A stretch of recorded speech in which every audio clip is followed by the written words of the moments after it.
I2I news exclusive KC Venugopal മുഖ്യമന്ത്രിയാവും. ഔദ്യോഗിക പ്രഖ്യാപനം നാളെ രാവിലെ. KC വേണുഗോപാലിനെ കേരളത്തിന്റെ മുഖ്യമന്ത്രിയായി നാളെ രാവിലെ കോൺഗ്രസ് ഹൈക്കമാൻഡ് ഔദ്യോഗികമായി പ്രഖ്യാപിക്കും. ഇന്ന് മുകുൾ വാസ്നിക്കും അജയ് മാക്കനും 63 കോൺഗ്രസ് MLA-മാരെ പ്രത്യേകം കണ്ട് അഭിപ്രായം ചോദിച്ചിരുന്നു. അതിൽ 50ഓളം MLA-മാർ KC വേണുഗോപാലിനെയാണ് തങ്ങൾ മുഖ്യമന്ത്രി സ്ഥാനത്തേക്ക് പരിഗണിക്കുന്നത് എന്ന് വ്യക്തമായി പറഞ്ഞു. അതിൻ്റെ അടിസ്ഥാനത്തിലാണ് നാളെ KC വേണുഗോപാലിനെ മുഖ്യമന്ത്രിയായി ഔദ്യോഗികമായി പ്രഖ്യാപിക്കുന്നത്. മറ്റൊരു കാരണം കൂടിയുണ്ട്. VD സതീശൻ അനുകൂലികൾ ഇന്നു മുതൽ തെരുവിലിറങ്ങി പ്രകടനം നടത്തുകയാണ്. VD സതീശനെ മുഖ്യമന്ത്രിയാക്കണം എന്നതാണ് പ്രകടനക്കാരുടെ ആവശ്യം. ഇത്തരത്തിൽ VD സതീശൻ ഇളക്കിവിട്ട അണികൾ നിരവധി സ്ഥലങ്ങളിൽ അക്രമാസക്തമാകുന്നു എന്നാണ് ഇപ്പോഴത്തെ വിവരം. നാളെ രാവിലെ മുതൽ ഈ പ്രകടനങ്ങൾ കൂടുതൽ അക്രമാസക്തമാകാൻ സാധ്യതയുണ്ട്. അങ്ങനെ കേരളത്തിന്റെ ക്രമസമാധാന നിലയെ തകർക്കുന്ന വിധം VD സതീശൻ അനുകൂലികൾ നാളെ പ്രകടനം നടത്തും. അത്തരമൊരു സാഹചര്യത്തെ കൂടി തടയിട്ടുകൊണ്ടാണ് നാളെ രാവിലെ തന്നെ KC വേണുഗോപാലിനെ മുഖ്യമന്ത്രിയായി ഹൈക്കമാൻഡ് പ്രഖ്യാപിക്കുക.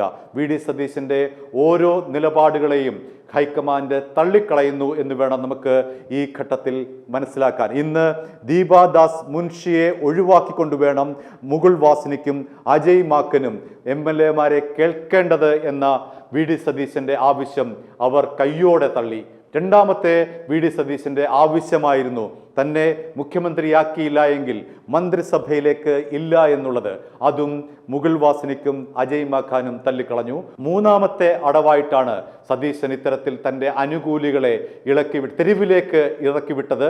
അത്തരത്തിലുള്ള പ്രകടനത്തെ അക്രമാസക്തമാക്കിക്കൊണ്ട് തനിക്ക് അനുകൂലമാക്കി ജനങ്ങൾ ഒന്നാകെ രംഗത്തിറങ്ങുന്നു എന്നുള്ള വ്യാജ പ്രതീതി സൃഷ്ടിക്കാൻ VD സതീശൻ ശ്രമിച്ചുകൊണ്ടിരിക്കുന്ന ഈ നിർണായക ഘട്ടത്തിലാണ് ഹൈക്കമാൻഡിന്റെ ഇത്തരമൊരു തീരുമാനം വന്നിരിക്കുന്നത്. KC വേണുഗോപാൽ തന്നെയായിരിക്കും മുഖ്യമന്ത്രി. ആ പ്രഖ്യാപനം ഇനി അധികം നീട്ടിക്കൊണ്ടു പോകേണ്ടതില്ല. ഞായറാഴ്ചയാണ് പ്രഖ്യാപനം നടത്താനിരുന്നത്. ഞായറാഴ്ച വരെ നീട്ടിക്കൊണ്ടു പോകേണ്ടതില്ല.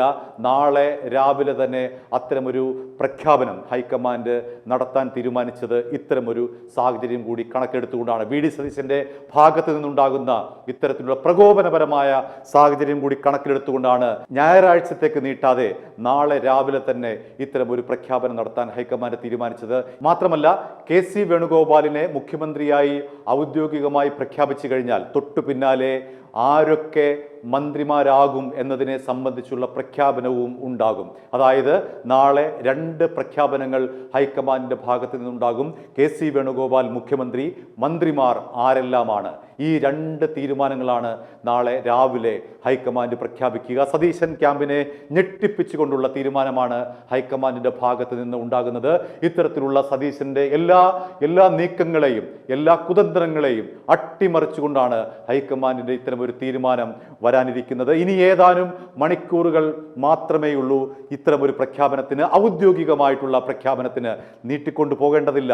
ഓരോ മണിക്കൂറുകൾ കഴിയുന്തോറും സതീശൻ തൻ്റെ അനുഭാവികളെ സൈബർ ഇടങ്ങളിലും തെരുവുകളിലും അക്രമാസക്തമാക്കി വിട്ടുകൊണ്ട് തനിക്ക് അനുകൂലമായ ഒരു വികാരം സൃഷ്ടിച്ചെടുക്കാൻ ശ്രമിക്കുന്നു. അത് ഹൈക്കമാൻഡ് കൃത്യമായി തിരിച്ചറിയുന്നു.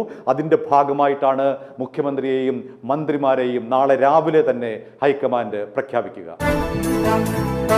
I2I News, an eye for truth.